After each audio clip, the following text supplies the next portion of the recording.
Skill F. Placing steps in a sequence. Number 1. Languages. Does anyone know what we call someone who can speak 2 languages? Bilingual? Correct. What do we call someone who can speak 3 languages? Trilingual. Right. And what do we call someone who can speak just 1 language? Monolingual? No, we call them American. Actually, the stereotype that Americans expect everyone else in the world to learn English has begun to change. More university students are studying foreign languages than ever before, 1.4 million. An increasing number of these are even learning a language independently, not for credit. And in high schools, the percentage of students taking language courses nearly doubled between 1948 and 1998 from 21 to 41%. Evening language classes are likewise experiencing an enrollment boom. Enrollments have increased in every language, including French and German, which posted declining enrollments in the 1990s. So we're making progress, but we shouldn't be patting ourselves on the back too hard. It remains a fact that only about 10% of Americans speak a second language fluently, compared, for example, with 53% of Europeans. This prompted the U.S. Congress to pass a resolution declaring 2005 as the Year of Languages. The resolution points out that studying a foreign language has several benefits. 1. It improves students' critical thinking abilities. 2. Statistics indicate that studying another language raises students' scores on the Scholastic Aptitude Test. I guess this news comes a little late for you guys. All of you already took your SATs. So, moving on. 3. It increases their appreciation of other cultures. Language is tied to culture, so students studying Russian are being exposed to Russian culture, at least to a small extent. And 4. It helps the U.S. remain competitive in international business, where companies are complaining that they can't find enough workers who speak the native language of their target markets. Unfortunately, this resolution made by Congress to make 2005 the Year of Languages did not include any money to implement foreign language study in elementary education. Research shows that it's important to offer foreign language instruction in the early grades, but there is rarely enough money to do so in local school district budgets. Let's face it, our elementary teachers all believe in their hearts that reading, writing, and mathematics are the keys to academic achievement, so they direct most of their energy and the school's scarce money to those 3 areas. On the bright side, the situation is improving. The government has created a Foreign Language Assistance Program. The acronym is FLAP, to help fund foreign language programs in elementary and secondary schools. The state of Wyoming used a 3-year FLAP grant to begin 4 different models of foreign language education across the state. And Louisiana has become the first state to mandate foreign language instruction for students in grades 4 through 8.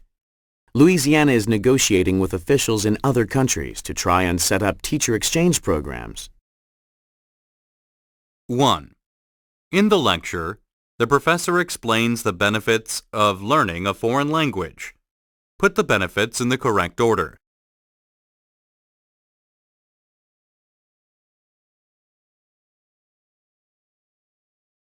2. According to the speaker, what percentage of Europeans can speak a foreign language?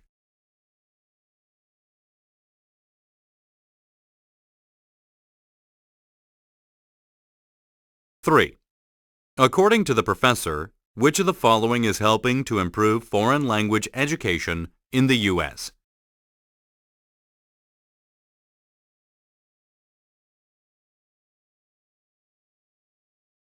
4. Why does the professor say this? No, we call them American. Number 2. Biology. Breathing is a process essential to the life of all many-celled animals. This process allows animals to move oxygen through their bodies to organs and tissues, and to release carbon dioxide from their bodies. Whether they live in water, underground, in nests, mountains, or lowlands, animals are always breathing. The percentage of oxygen in water is far less than that in the air. So animals that live in water must work a lot harder to take in enough oxygen. For example, a trout may spend 20% of its energy to move water around its gills in order to get enough oxygen. On the other hand, a buffalo may only spend 2% of its energy breathing to get enough oxygen. Because there is more oxygen in the air than in the water, the buffalo expends less energy to get the oxygen it needs. Fish do have one advantage over land animals, though. Land animals have to produce special liquids to keep their breathing membranes moist. If they aren't moist, gases can't be exchanged across the membranes. Fish have no problems keeping their breathing membranes moist. In lower, that is simple animals, gases are taken in and expelled directly via a moist surface membrane. Think of it as worms, breathing through their skin rather than through noses. For example, earthworms have a thin body wall that they can get oxygen through. In the case of insects, they have air ducts to take in oxygen.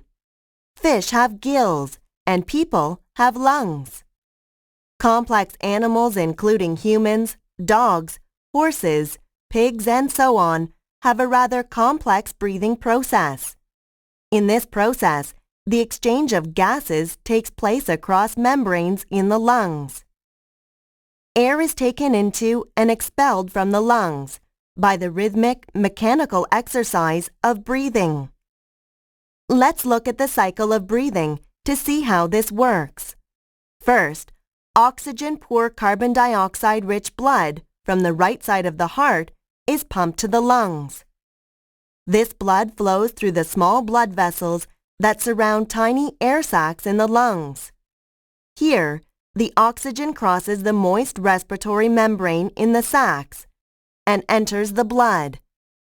At the same time, carbon dioxide moves from the blood across the membrane and into the lung.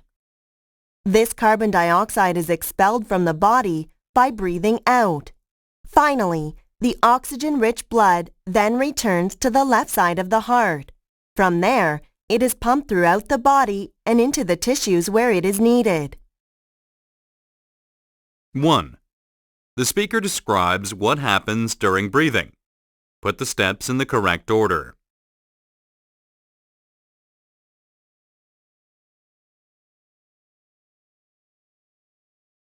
Two. According to the professor, what do insects use to breathe?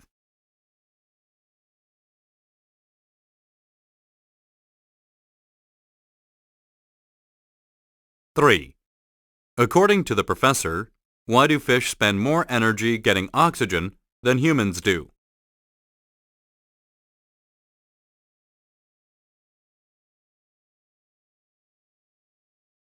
4. Listen again to part of the lecture. Then answer the question. In lower, that is simple animals, gases are taken in and expelled directly via a moist surface membrane. Think of it as worms, breathing through their skin rather than through noses. Why does the professor say this? Think of it as worms, breathing through their skin rather than through noses. Number 3. Physical education. A variety of court games exist today, including tennis, squash, racquetball, and handball. All are played with a racket, with the exception of handball, which is played with the hands covered with leather playing gloves. Today's lecture will focus on handball. We'll start with a little history before going into specifics about the game. Handball dates back to 15th century Scotland. King James I played a form of handball in the cellar of his castle in 1427. The game later became popular in Ireland. Irish immigrants are credited with bringing handball to the United States. And did you know handball is an Olympic sport? It was first played in the Olympics in 1936. So that tells you something about the popularity of this sport. Do any of you play racquetball? Quite a few of you. Well, the rules for handball and racquetball are actually very similar. But handball came first. In fact, racquetball was copied from handball. The courts are the same, using 6 surfaces for play. These include the floor, the ceiling, and the 4 walls of the court, even the back wall. The ball must hit the front wall with each shot. It can hit several of the other surfaces too, but the important one is the front wall. The ball also cannot bounce on the floor more than once between shots. You don't need much equipment to play handball. You need balls, of course. There are special balls made for handball. They're a little harder than racquetball balls. Players also need gloves and protective eyewear. Handball gloves serve 2 purposes. First, they keep the ball dry during a game when the players are sweating. The gloves also protect the players' hands. Without gloves, players could hurt their hands while playing. Okay, so we have all the equipment, balls, gloves, and protective eyewear. It's not much. Now we're ready to play. If you don't want to look silly on your first time on the handball court, keep these tips in mind. Don't hit the ball with a flat hand. Always cup your hands. Bend your fingers a little as if you wanted to hold some water in your hand. Once the ball is inside the cup, don't bounce it off your palm. Let the ball roll out of your palm and off your 2 longest fingers. That's how you aim the ball. You point those fingers where you want the ball to go as it is rolling off your palm. So really, you sling the ball rather than hit the ball. Think of your arm and hand as a big sling rather than a bat or a racket. If you do hit the ball, it is going to hurt. Slinging the ball is how you play with no pain. We're going to spend the rest of the class today practicing this technique. I hope you all brought your balls and gloves today. If you didn't, you can sit outside the court and observe the others. It won't be as good as trying the technique yourself, but you might see some good and bad ways to do it. 1. In the lecture, the professor explains the game of handball. Summarize the lecture by putting the points in the correct order.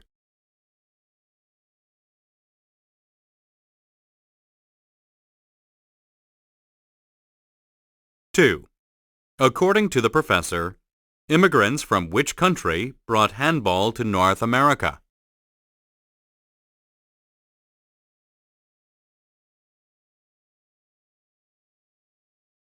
3. What does the professor imply about hitting the ball?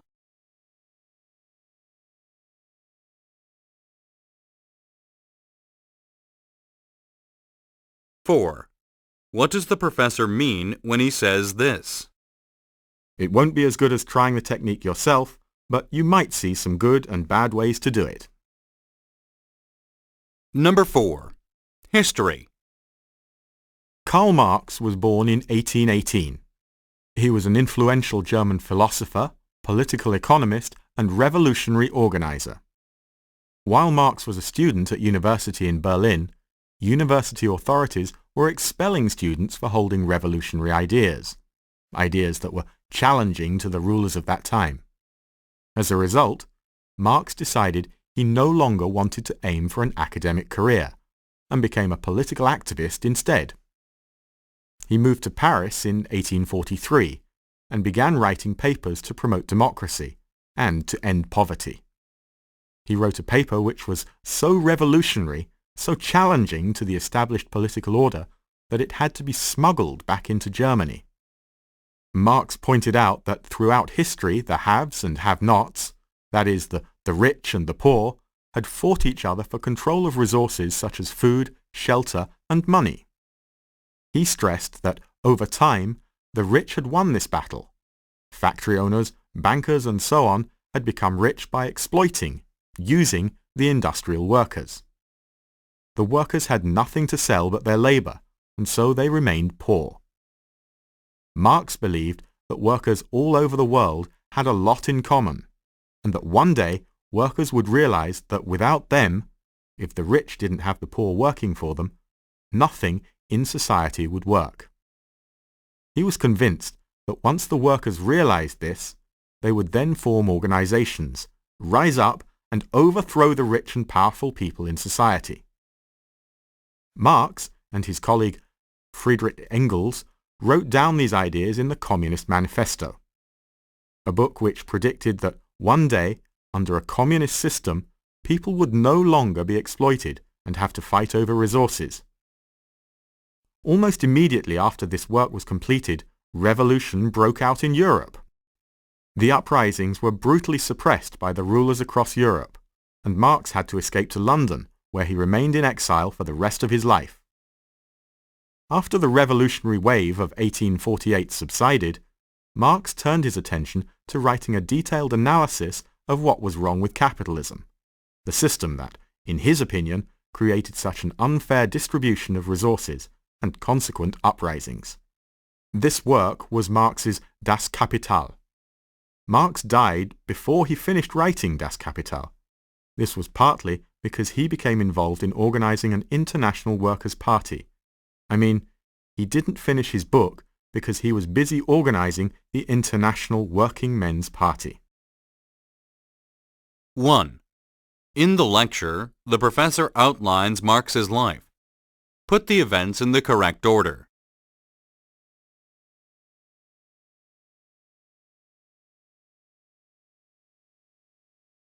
2. According to the lecturer, why did Marx leave university?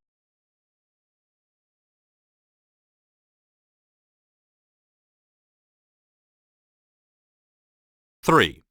According to the lecture, what can be inferred about Marx's first book?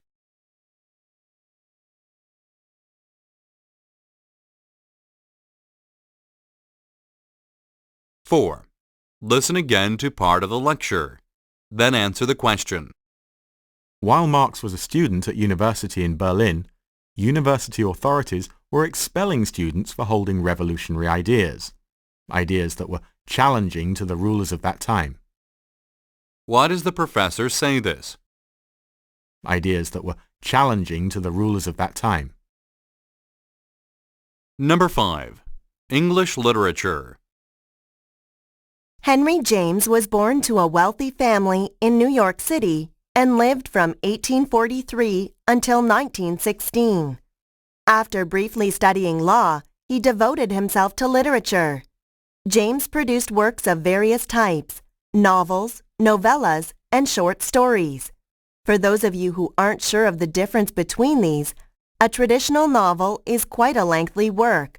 A novella is a somewhat shorter story, and short stories are shorter again. Examples of James's traditional novels are The Europeans in Washington Square. His most famous tale, The Turn of the Screw, is a fine example of a novella. And The Liar and The Two Faces are both short stories.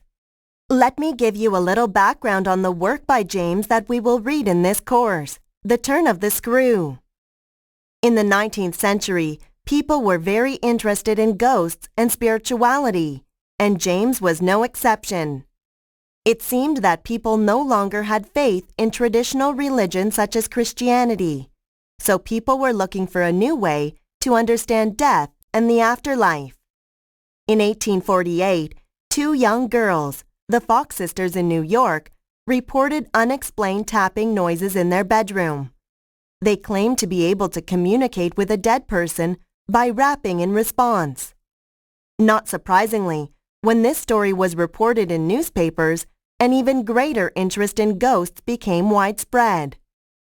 James's novella The Turn of the Screw clearly reflects the 19th century fascination with ghosts. It's the story of a governess who goes to work at an isolated house in England. She tries to save two young children, Flora and Miles, from the ghosts of two former servants. James seems to have taken the content of the book from a real-life ghost story he heard someone tell at a social gathering. When you read the preface of the book, you'll see that the narrator also claims this as his source for the story. However, some people understand the story as the governess simply imagining the ghosts, that she was crazy, and that the book is not from a real-life ghost story. The theory that the book is based on a real-life ghost story is the more popular one. 1. The speaker describes Henry James and his most famous work. Summarize the lecture by putting the topics in the correct order.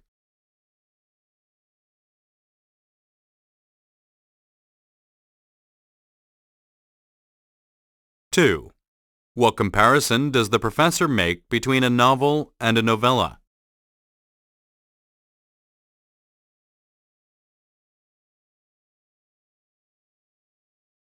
Three. What is an important feature of the turn of the screw?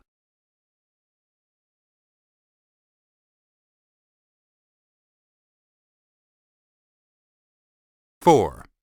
Why does the professor say this? In 1848, two young girls, the Fox sisters in New York, reported unexplained tapping noises in their bedroom. Number 6. Earth Science. I would like to concentrate today on the structure or organization of the atmosphere.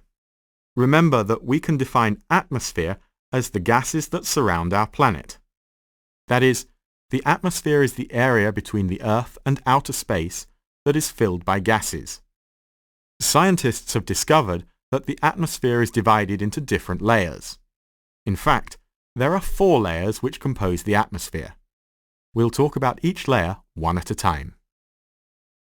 The first layer of our atmosphere is called the troposphere. We talk about the troposphere every day, even though we might not realize it. Do you know how we talk about the troposphere? The troposphere is the area of the atmosphere which controls most of the weather that we experience on Earth. So, when you think of the troposphere, think of weather. The troposphere is the thickest, near the tropics. The tropics, of course, are located near the equator. The thinnest part of the troposphere is located near the poles. So the thickness of the troposphere explains typical temperatures of a region. The thick nature of the troposphere near the equator provides insulation and gives that region warmer weather. The thin troposphere near the poles is responsible, at least in part, for the colder weather of those areas. So you can see how the troposphere is intimately related to our weather. The next layer up is called the stratosphere. There is very little weather in the stratosphere, but the stratosphere is still important to us. The importance of the stratosphere comes in the form of travel. What do you think travels in the stratosphere? Well, it isn't birds. In fact, it is airplanes that fly in the stratosphere. Although there is little weather in the stratosphere, some storm clouds may be present. The presence of these storm clouds explains why your plane ride can be bumpy at times. I don't have too much to say about the mesosphere, except that it is a very cold area. In fact, the atmosphere reaches its coldest temperature in the mesosphere. Here, the atmosphere has a temperature of about -90 degrees Celsius. That's darn cold. Finally, the last layer is called the thermosphere. The thermosphere is very thin. This layer is also important for travel, but a different kind of travel. Space travel. The space shuttle orbits in this area. So, the space shuttle passes through the layers I mentioned earlier to get to its orbit in the thermosphere. 1. In the lecture, the professor explains the layers of the Earth. Put them in order beginning with closest to the Earth's surface.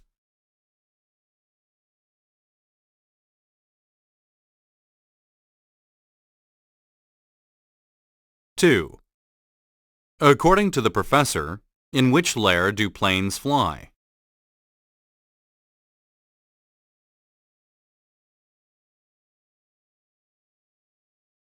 Three. What is an example the professor gives of activity in the thermosphere?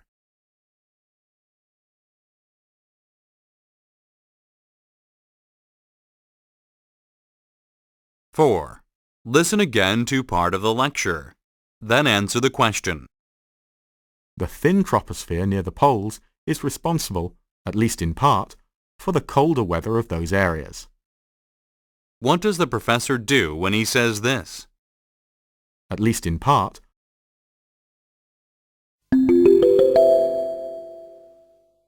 Skill Review.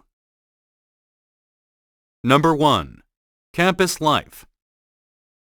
Hey, Brian, have you seen the article in the paper, the one about our online chemistry class? No. Is it any good? Yeah, I thought it was great. It makes us look good. How so? Well, they're saying that online students do well in lab exams, better than students taking the course on campus. Wow. We do better on lab exams? I can't believe that. Here, let me see the article. Oh, I'm sorry. This is another paper. I'll bring it tomorrow, okay? Oh. Well, tell me more about it then. You know, I can't quite believe that. I mean, we're just using measuring cups and saucepans. Just the stuff we used to cook with. Yeah, well, Dr. Kimbrough said students were getting successful results, about the same as students in the actual chemistry labs. Specifically, they talked about the nut experiment, the one where we lit a nut on fire with a match. Did you do that one yet? The pin. We had to stick a pin in a nut, right? We set fire to the nut and used it to heat up some water. Then we calculated how many calories there were in the nut. Yeah, that's the one. Yeah. So, did you get the water to heat okay? Could you count the number of calories in the nut? Yeah, I did. I was using a walnut. It burned pretty fast. What did you use? I used a Brazil nut. It took a long time to catch fire. Maybe walnuts are better. Yeah, maybe so. I hope you cracked the shell first. Did you? Oh, maybe I didn't. Anyway, she said most students do really well. Their calculations were only about 3 or 4 points off, which is about the same as students in the school labs. Really? That's great. Maybe I'll just major in chemistry from my home. No, I don't think you can do that. Another professor was saying that the advanced students need to study at the university. There's special equipment in the labs that chem majors need to learn to work with. Well, I'm not deterred. I want to major in chemistry anyway. Good for you. 1. What is the discussion mostly about?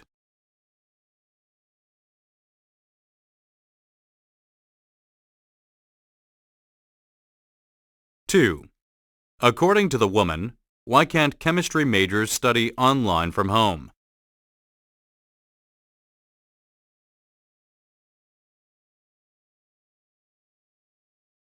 3.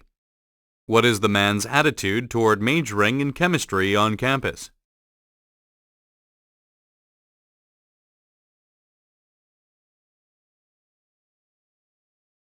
4. Is each of these topics discussed in the conversation? Choose yes or no.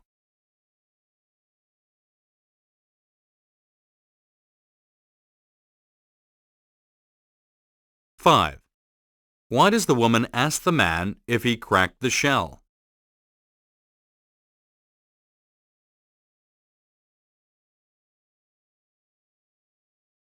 6.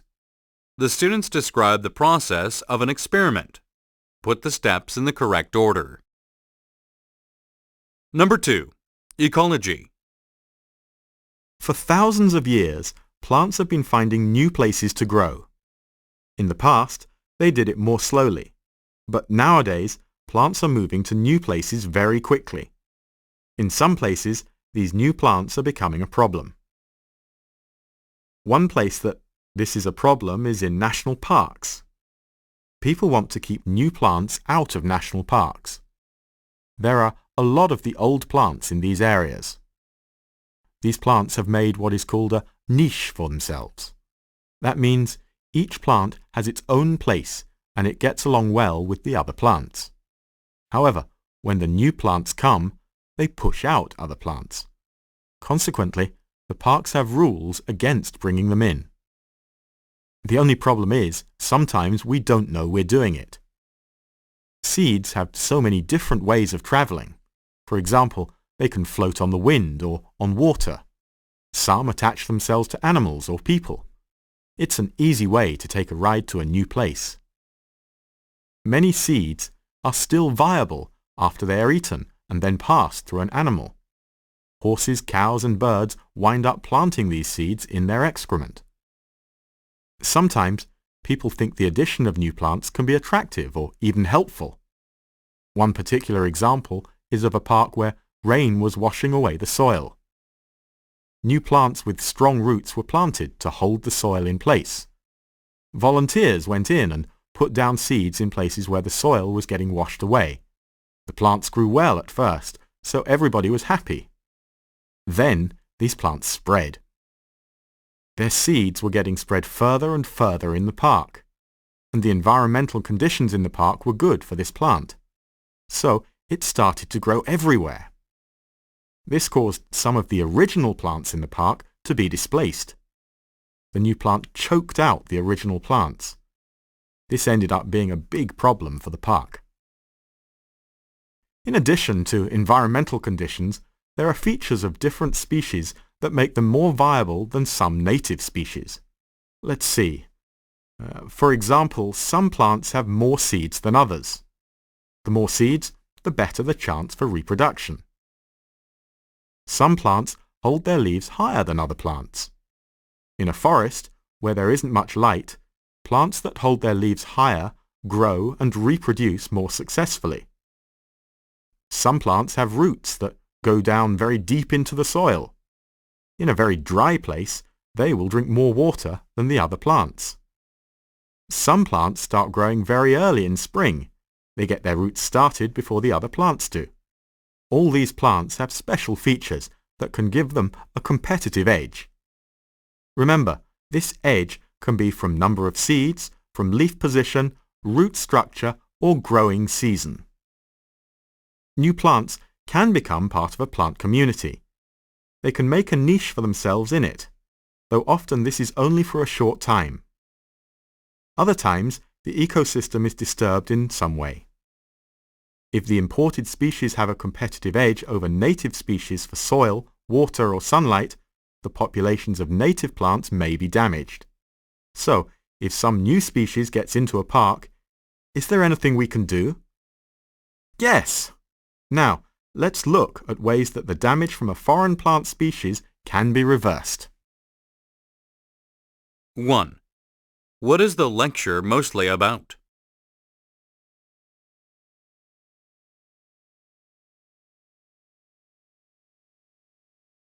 2. How does the professor explain how seeds are introduced to new areas?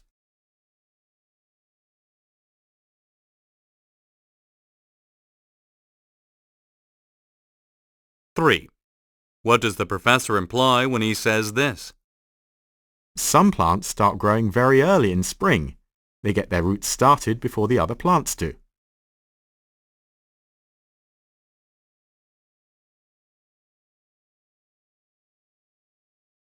4. Are these statements true according to the lecture? Choose yes or no.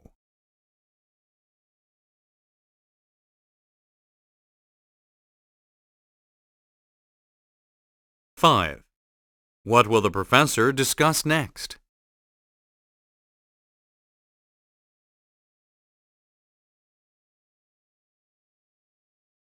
6. The professor describes the process of a new plant growing in a park. Put the events in the correct order. Number 3. Art. In our last lecture, we talked about the period of art called Impressionism. Remember that Impressionism was a very exciting time in the history of art. Impressionism lasted from about 1860 until 1880. The period of time that followed Impressionism is also very important. This period is called Post-Impressionism.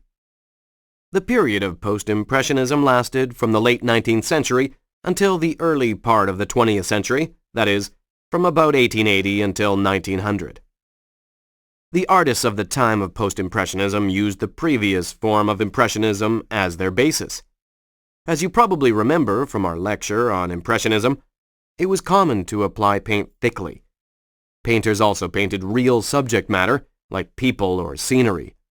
Although the Post-Impressionists continued to paint thickly and paint real subjects, they went beyond this style.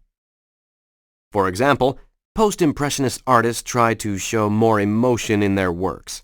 The artists would show extra emotion and expression in the faces of their subjects.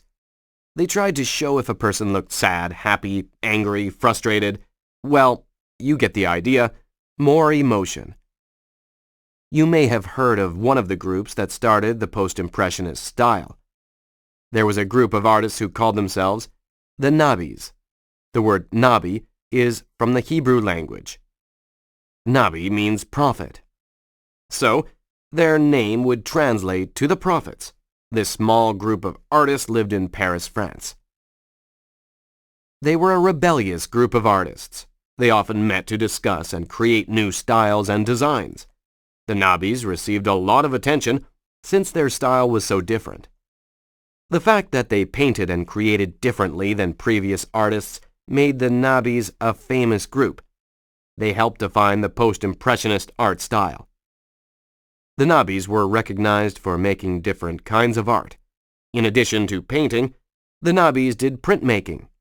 Printmaking is like what we see in posters today. Printmaking became very popular because posters could be reproduced quickly and cheaply. The Nabis were also interested in illustrating books and working with textiles and furniture. Actually, this leads me to the main point of today's lecture, the goal of post-impressionist art. One of the goals of the post-impressionists was to integrate art with daily life. In this way, artists of this time did more than paint. They used other means of creating art. For example, the artists would not only use brushes to create a work of art, they would also use elements of daily life such as glass or iron. The use of these materials gave their works a new look and also made them relevant to a far wider audience. The art of this time also went beyond simple viewing. Artists again integrated their work with daily life by making jewelry. In this sense, art could be worn by people. The artists also incorporated their work in architecture. The post-impressionistic designs were used when creating or designing buildings. The designs were also used when making furniture or other household objects. Again, they wanted to be more inclusive and appeal to a wider audience. 1. What aspect of art does the professor mainly discuss?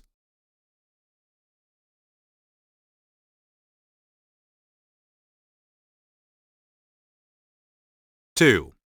Which of the following can be inferred about artworks produced by the Nabis?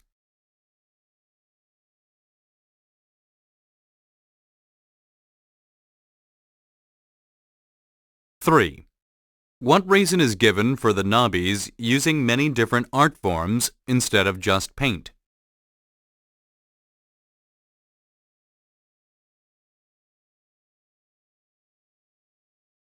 4. Are these statements true about post-impressionistic art? Choose yes or no.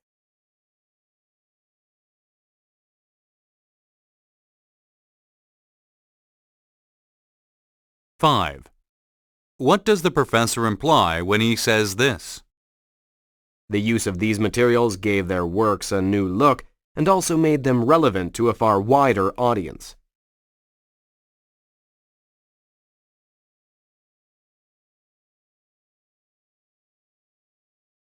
6. The professor describes different aspects of post-impressionism. Summarize the lecture by putting the statements in the correct order.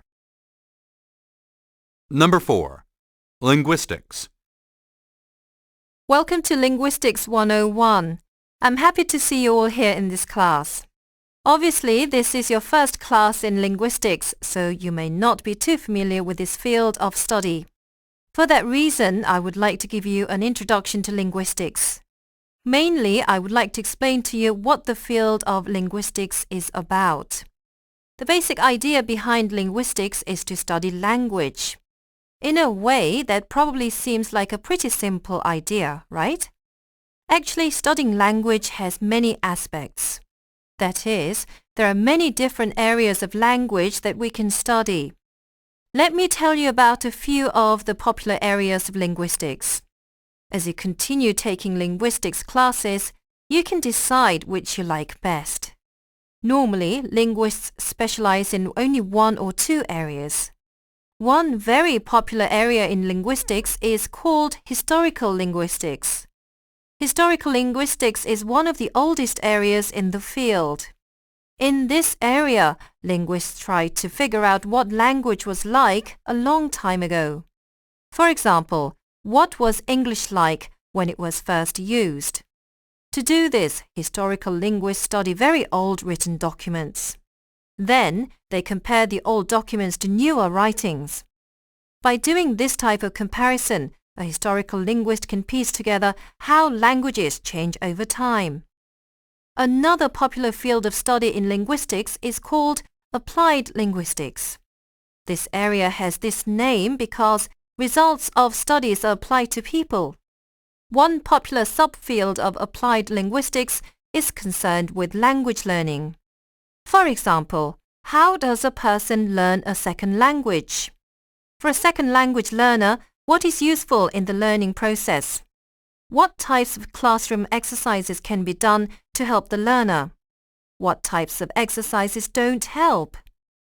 Linguists do research to try and answer these questions. The results of these investigations are then applied to classroom teaching. Then we have contextual linguistics. This area, contextual linguistics, is very broad. That is, many different subfields fall under the rubric of contextual linguistics. The basic idea is to see how language interacts with other fields, like sociology. This area is called sociolinguistics. In sociolinguistics, a researcher wants to know how language interacts with a given society. For example, how do people speak when they're talking to friends compared to when they talk to professors? Are there differences in the styles of speech in both formal and informal situations? Besides speaking differently in these formal or informal situations, are there differences between how men and women speak? These differences between men and women are called gender differences. There are many more areas of study in linguistics. Today, we could only talk about the areas of historical linguistics, applied linguistics, and contextual linguistics. In the next class, we will have a chance to examine each subfield in depth. In addition, we will look at areas of linguistics I didn't touch on today. 1. What aspect of linguistics does the professor mainly discuss?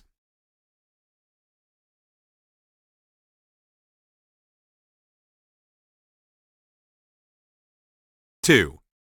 Why does the professor mention second language learners?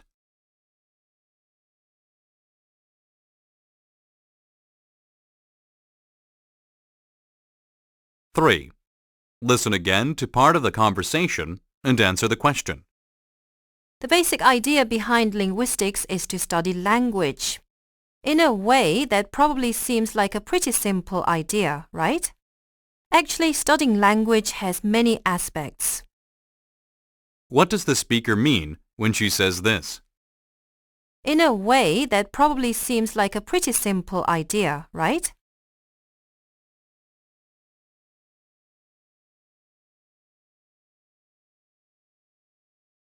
Four. Match each of these with the correct classification.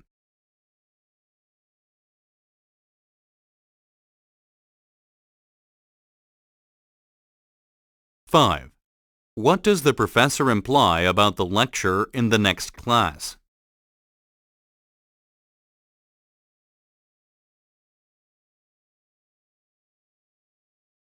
6. The professor describes the methods used in historical linguistics. Indicate whether each of the following is a method in historical linguistics. Choose yes or